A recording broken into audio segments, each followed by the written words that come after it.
Hello everyone, welcome back to दिराना academy. So last class के अंदर हमने एक्सरसाइज 3C के जो जितने भी क्वेश्चंस थे हमने उनको डिस्कस कर लिया था। तो आज के लेक्चर के अंदर हम उसके जो न्यूमेरिकल्स हैं उनको डिस्कस करने वाले हैं। In total there are 15 numericals. तो आज के लेक्चर के अंदर हम फर्स्ट 8 न्यूमेरिकल्स को डिस्कस करेंगे। तो बिना कोई टाइम वेस्ट किए चलिए शुरू करते हैं। तो सबसे पहला न्यूमेरिकल आपका कहता है अ बॉडी ऑफ मास। देखिए मास आपको दिया हुआ है तो मैं यहां पे लिख देता हूं पहले mass that is 5 kg is moving with velocity of. तो वेलोसिटी आपको यहां पे दिया हुआ है जो कि है 2 मीटर पर second. Calculate its linear momentum. तो देखिए लीनियर मोमेंटम का जो फॉर्मूला है, लीनियर मोमेंटम, इसका जो फॉर्मूला होता है वो होता है मास इंटू वेलोसिटी। तो देखिए आपके पास 5 kg मास दिया हुआ है, 2 मीटर पर सेकंड से मैं मल्टीप्लाई कर दूंगा तो आपका आंसर आ जाएगा 10 kg मीटर पर सेकंड और ये रहा आपका लीनियर मोमेंटम। आई होप आपको पहला न्यूमेरिकल समझ में आ गया होगा। तो चलिए अब हम अपना नेक्स्ट न्यूमेरिकल देखते हैं। तो नेक्स्ट क्वेश्चन में कहता है the linear momentum of a ball of mass 50 gram is 0.5 kg metre पर सेकंड, फाइंड इट्स वेलोसिटी। तो देखिए इसको हम कैसे करेंगे। तो सबसे पहली बात है कि हमें देखेंगे कि हमें क्या क्या दिया हुआ है। तो अगर हम बात करते हैं लीनियर मोमेंटम की तो वो हमें यहाँ पे दिया हुआ है और उसकी वैल्यू है 0.5 kg मीटर पर सेकेंड। तो पहले बात आप यहाँ पे ध्यान से देखिए, जो आपका मास है वो केजी में है। अब यहाँ पर जो आपको मास दिया हुआ है वो आपका 50 ग्राम है।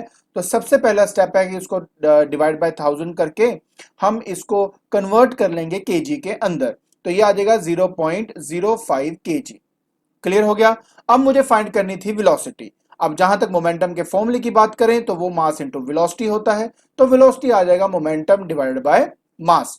तो मोमेंटम है आपका 0.5 और नीचे मास है 0.05। तो जब आप इसको सॉल्व करोगे, देखिए इसको सॉल्व कैसे करेंगे, ये बनेगा 5/10, ठीक है, इनटू नीचे था आपका 5 और यहाँ पे 2 जीरोस है तो ऊपर यहाँ पे 2 जीरोस आ जाएंगी। तो फाइनली आपके पास जो आंसर है वो आ जाएगा 10 मीटर पर सेकेंड। ठीक है। सो क्योंकि वेलोसिटी है ना इसलिए इसका यूनिट रहेगा मीटर पर सेकेंड। आई होप आपको ये न्यूमेरिकल समझ में आ गया होगा। तो चलिए अब हम अपना नेक्स्ट न्यूमेरिकल देखते हैं। सो नेक्स्ट न्यूमेरिकल में कहता है a force of 15 Newton acts on a body of mass 2 kg। सो इस पर्टिकुलर कंडीशन के अंदर जो आपको फोर्स दी हुई है, फोर्स, ठीक है, वो है आपको दी हुई है 15 न्यूटन की। और इस केस में जो आपको मास दिया है वो दिया है 2 kg का। कहते हैं एक्सेलरेशन फाइंड करिए। देखिए कितना आसान न्यूमेरिकल है। फोर्स जो होता है वो मास इंटू एक्सेलरेशन के बराबर होता है according to Newton second law. तो अगर एक्सेलरेशन फाइंड करनी है तो फोर्स को मास से डिवाइड करना पड़ेगा। So 15 divided by 2 that is 7.5 metre पर सेकंड स्क्वायर। तो ये है आपका रिक्वायर्ड आंसर। आई होप आपको ये न्यूमेरिकल समझ में आ गया होगा। तो चलिए अब हम अपना नेक्स्ट न्यूमेरिकल देखते हैं। सो नेक्स्ट न्यूमेरिकल में वो कहता है कि a force of 10 newton acts on a body of mass 5 kg, find the acceleration produce. So देखिए फिर से आपके पास फोर्स दी हुई है 10 न्यूटन की, मास आपको दिया हुआ है 5 kg का। तो एक्सेलरेशन क्या है, फोर्स अपॉन मास ना। तो यहां पे 10 Newton divide by 5 kg, answer आपके पास आ जाएगा 2 मीटर पर सेकेंड का स्क्वायर। Is that okay. तो चलिए अब हम अपना नेक्स्ट न्यूमेरिकल देखते हैं। सो नेक्स्ट न्यूमेरिकल में कहता है कि calculate the magnitude of force which when applied on a body of mass 0.5 kg produces an acceleration of 5 metre पर सेकंड का स्क्वायर। सो देखिए सिंपल सी बात है कि इस केस में आपको मास तो दिया हुआ है और वो है 0.5 kg का। आई थिंक इसमें तो कोई प्रॉब्लम नहीं होगा। उसके बाद वो कहता है कि प्रोड्यूस एन एक्सेलरेशन। तो देखिए आपको एक्सेलरेशन दिया हुआ है 5 मीटर पर सेकंड का स्क्वायर।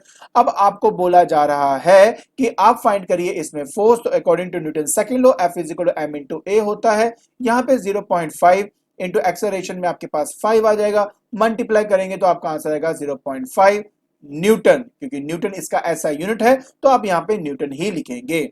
आई होप आपको ये न्यूमेरिकल समझ में आ गया होगा। तो चलिए अब हम अपना नेक्स्ट न्यूमेरिकल देखते हैं।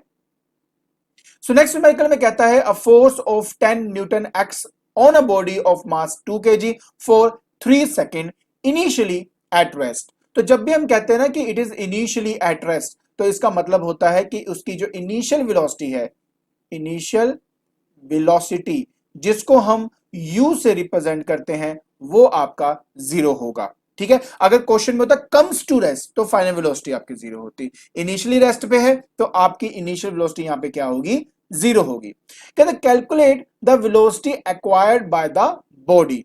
तो अगर मुझे वेलोसिटी फाइंड आउट करनी है तो सबसे पहले मुझे इसका एक्सेलरेशन जो है वो फाइंड करना पड़ेगा। एंड इसका रीजन ये है कि according to equation of kinematics v is equal to u plus a t होता है। तो अगर जब तक मुझे एक्सेलरेशन नहीं पता होगा तो मैं कैसे इसकी फाइनल वेलोसिटी फाइंड आउट कर सकता हूं। अब आप खुद देखिए, आपको फोर्स दिया हुआ है, आपको मास दिया हुआ है। तो फोर्स है आपके पास 10 न्यूटन का, मास है आपके पास 2 kg का, तो एक्सेलरेशन हो जाएगी force upon mass that is 10 upon 2, और आपका जो आंसर है वो आ जाएगा 5 मीटर पर सेकेंड का स्क्वायर। ठीक है, तो इस तरीके से आपकी क्या आ जाती है, आपको आपकी एक्सेलरेशन मिल जाती है। अब मैं इस फॉर्मूले में सब्स्टिट्यूट करूंगा तो देखिए क्या होगा, तो v is equal to u initially 0 है तो यहां पे 0 डाल दूंगा, एक्सेलरेशन आपकी 5 है तो यहां पे 5 डाल दूंगा, टाइम आपको दिया हुआ है यहां पे 3 सेकंड का, तो ऑटोमेटिकली आंसर आपका आ जाएगा 15 मीटर पर सेकंड का। क्लियर। अब वो नेक्स्ट पार्ट में कहता है to find the change in momentum. तो जब वो बात करता है चेंज इन मोमेंटम की तो मतलब होता है p final minus p initial. So देखिए फाइनल मोमेंटम में फाइनल वेलोसिटी यूज होगी और इनिशियल मोमेंटम में इनिशियल वेलोसिटी यूज होती है। सो देखिए मोमेंटम का फॉर्मूला तो मुझे पता ही है, मास इंटू वेलोसिटी होता है आपका। तो यहां पे आएगा m into v minus m into u. अब प्लीज थोड़ा सा ध्यान से यहां पे देखना, इस पर्टिकुलर कंडीशन के अंदर जो मास है मैं m यहां पे ले लेता हूं, ठीक है। तो जहां पे v है, v आपको 15 दिया हुआ है, बट इनिशियली वो रेस्ट होने की वजह से वहां पे आपका 0 आ जाएगा। सो मास आपको 2 दिया हुआ है, 15 आपकी फाइनल वेलोसिटी है, तो चेंज इन मोमेंटम आपके पास आ जाएगा 30 kg मीटर पर second.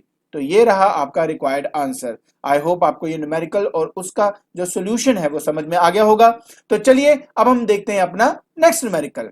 Alright, so next numerical में कहता है a force acts for 10 second on a stationary body of mass 100 kg after which the force ceases to act the body moves through a distance of 100 meter in the next 5 seconds. So calculate the velocity acquired by the body. So देखिए पहला part तो बहुत ही ज्यादा simple है। अगर मैं बात करता हूं वेलोसिटी की तो आपको पता है कि वो होता है डिस्प्लेसमेंट डिवाइडेड बाय टाइम, और वो कह रहा है कि 5 सेकंड के अंदर अंदर वो 100 मीटर जो है वो अपना जो डिस्टेंस है वो कवर कर लेता है। तो इसलिए यहां पे डालूंगा मैं 100 मीटर और नीचे आ जाएगा आपका 5 सेकंड, जिसकी वजह से आपका आंसर आ जाएगा 20 मीटर पर सेकंड। तो ये है आपके पहले पार्ट का आंसर। तो चलिए अब हम अपना सेकंड पार्ट कर लेते हैं। तो सेकंड पार्ट में कहता है कि the acceleration produced by the force, ये आपने कैलकुलेट करनी है। तो देखिए बड़ा ही आसान है, क्या करेंगे कि अगर मुझे एक्सेलरेशन फाइंड करनी है तो वो होता है change in velocity upon time. अगर मैं चेंज इन वेलोसिटी की बात करूं तो मतलब होता है final minus initial over time. अब देखिए फाइनल वेलोसिटी तो मैं ऑलरेडी कैलकुलेट कर ही चुका हूं, कितनी आ रही है यहाँ पे 20 है ना, तो यहां पे मैं क्या डालूंगा 20 माइनस इनिशियली क्या था, स्टेशनरी था, इसकी वजह से यहां पे क्या आ जाएगा 0। लेकिन जब हम बात करते हैं टाइम की तो सबसे बड़ी कंफ्यूजन ये आती है कि यहाँ पे 10 सेकंड इस्तेमाल करना है कि 5 सेकंड आपने इस्तेमाल करना है। अगर आप ध्यान से क्वेश्चन को देखें तो वो कह रहा है कि the force acts for 10 second, जो फोर्स उस पर एक्ट कर रही है वो 10 सेकंड के लिए एक्ट कर रही है, इसलिए यहां पे मैं 10 वाली वैल्यू को डालूंगा, 5 वाली को नहीं डालूंगा। इसलिए आपका आंसर यहां पे आ जाता है 2 मीटर पर सेकंड का स्क्वायर। तो इसके साथ आपको आपकी एक्सेलरेशन मिल जाती है। तो चलिए अब हम अपना जो थर्ड पार्ट है उसको भी खत्म कर लेते हैं। थर्ड पार्ट में वो कहता है कि find the magnitude of force. तो जहां तक न्यूटन के सेकंड लॉ को हम अच्छी तरह जानते हैं, फोर्स होता है मास इनटू एक्सेलरेशन। सो मास यहां पे हो जाएगा 100 kg का, ठीक है, एंड एक्सेलरेशन यहां पे क्या है 2, सो देयरफॉर आपका आंसर आ जाता है 200 न्यूटन। तो यह है आपका इस न्यूमेरिकल का रिक्वायर्ड आंसर। आई होप आपको ये न्यूमेरिकल समझ में आ गया होगा। तो चलिए अब हम अपना नेक्स्ट न्यूमेरिकल देखते हैं। नेक्स्ट न्यूमेरिकल में कहता है कि figure shows the velocity time graph of a particle of mass 100 ग्राम। सो देखिए आपको सीधी सी बात यहां पे अगर मैं आपको समझाऊं तो देखिए मास जो आपको दिया हुआ है वो आपका 100 ग्राम है। ऑब्वियस है कि इसको एसआई सिस्टम में कन्वर्ट करना है, तो मैं इसको डिवाइड बाय 1000 कर दूंगा, तो आपके पास यहाँ पे मास आ जाएगा 0.1 kg का। तो दीजिए मैंने आपका मास ऑलरेडी कन्वर्ट कर दिया है। फिर वो कहता है कि calculate the force applied on the particle. अच्छा एक बात बताइए, जब हम बात करते हैं फोर्स की तो न्यूटन के सेकंड लॉ के हिसाब से वो m इंटू ए के बराबर होता है।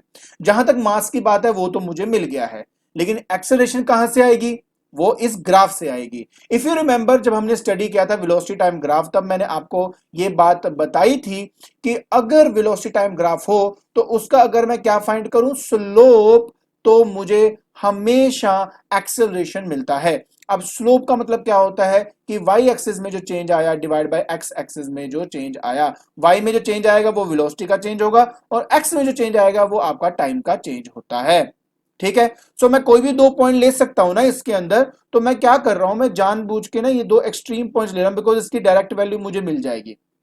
ठीक है, इन 2 पॉइंट के हिसाब से देखिए, तो फाइनल वेलोसिटी क्या है आपकी 20, तो मैं यहां पे 20 लिख देता हूं माइनस, और इनिशियल वेलोसिटी क्या थी जब t इक्वल टू 0 था, तब ये 0 था, तो मैंने 0 लिख दिया। ठीक है, फाइनल टाइम क्या है आपका, ये 5 है, इनिशियल क्या है आपका 0। क्लियर, तो देखिए ये आ जाएगा 20/5, और जब आप इसको सॉल्व करते हो आपका आंसर आ जाता है 4 मीटर पर सेकंड का स्क्वायर। तो ये लीजिए आपके पास यहां पर आ चुका है एक्सेलरेशन। तो एक्सेलरेशन को कैसे फाइंड करते हैं वेलोसिटी टाइम ग्राफ में, बाय फाइंडिंग स्लोप। तो देखिए अब आपके पास एक्सेलरेशन तो आ ही चुका है। ठीक है, मास आपको पता ही है, तो लीजिए यहां पे मैं मास डाल देता हूं 0.1, और जो आपकी एक्सेलरेशन है वो आपकी है 4 मीटर पर सेकंड स्क्वायर। तो जब आप इसको सॉल्व करेंगे आपका आंसर आता है 0.4 न्यूटन। तो ये है आपका रिक्वायर्ड आंसर। आई होप आपको ये जो सोल्यूशन है वो समझ में आ गया होगा। ठीक है, तो आज के लेक्चर के अंदर हमने एक्सरसाइज 3C के जो फर्स्ट 8 न्यूमेरिकल्स हैं उनको डिस्कस कर लिया है। आई होप आपको ये न्यूमेरिकल्स और उनके सॉल्यूशन समझ में आ गए होंगे। तो आज के लिए बस इतना ही। Thank you so much.